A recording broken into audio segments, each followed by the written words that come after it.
আমার সাথে ভালো আচরণ করে, আমার বাবার সাথে বেয়াদবি করে, আমি তারে বন্ধু বানাবো, এটা অসম্ভব। যদি কেউ বানায়, সে তার আত্মমর্যাদা নেয়, মান সম্মান বলতে কিছু নেই, সে নির্লজ্জ, সে বেহায়া, সে বেয়াক্কল, সে বেয়াদব।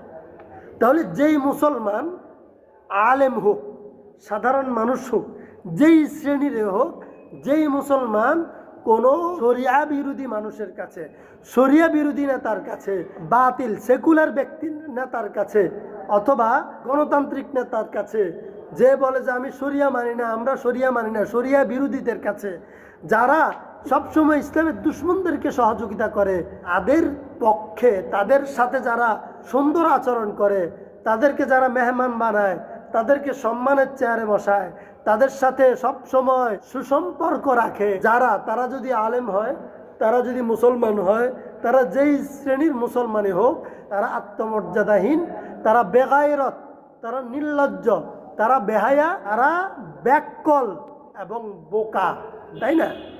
ওটা না হলে আমার আল্লাহর সাথে যে নাফরমানি করে উঠতে বসতে, আমি তার সাথে উঠতে বসতে সুন্দর আচরণ করি। আল্লাহ বলে না, বারাআতুম মিনাল্লাহ ওয়া রাসূলিহি ইলাল্লাযীনা আহাদতুম মিনাল মুশরিকিন। আল্লাহ এবং তার রাসূলের পক্ষ থেকে যারা আল্লাহ এবং তার রাসূলের সাথে খারাপ আচরণ করবে, তাদের সাথে মুমিনের সম্পর্ক ছিন্ন হবে। কাতিলুল্লাযীনা ইয়ালুনাকুম মিনাল কুফার ওয়া ইয়াজিদু ফীকুম গিলযা। তাদের সাথে যুদ্ধ ঘোষণা, মানে যুদ্ধের মাঠে শত্রুর সাথে মানুষের আচরণ যেরকম হয়, যারা নাফরমান, আল্লাহ বিরোধী, শরিয়া বিরোধী, খোদা বিরোধী, বাউলের পক্ষে, নাস্তিকের পক্ষে, ইয়াবাখোরদের পক্ষে, ট্রান্সজেন্ডারদের পক্ষে, বেশ্যাদের পক্ষে, তাদের সাথে ওই মুমিনের একই আচরণ হবে, কঠোর এবং কঠিন আচরণ হবে। এটা আল্লাহর নির্দেশ। কোনো ভয়ে, শক্তির ভয়ে, জালেমের ভয়ে, জুলুমের ভয়ে, ক্ষমতার লোভে কোনোভাবে তাদের সাথে সুন্দর আচরণ করা যাবে না। ইন্নাল্লাহা মাআল মুত্তাকিন। যারা আল্লাহকে প্রকৃতভাবে ভয় করার মতো ভয় করে, আল্লাহ তাদেরকে সহযোগিতা করে, তাদের সঙ্গী হয়, তাদের সাথে থাকে। তাহলে আমরা বুঝছি না কোরআনের বিধান, আমরা কি এই বিধান মতো চলতে পারি? এটা তো কোরআনে স্পষ্ট আয়াত।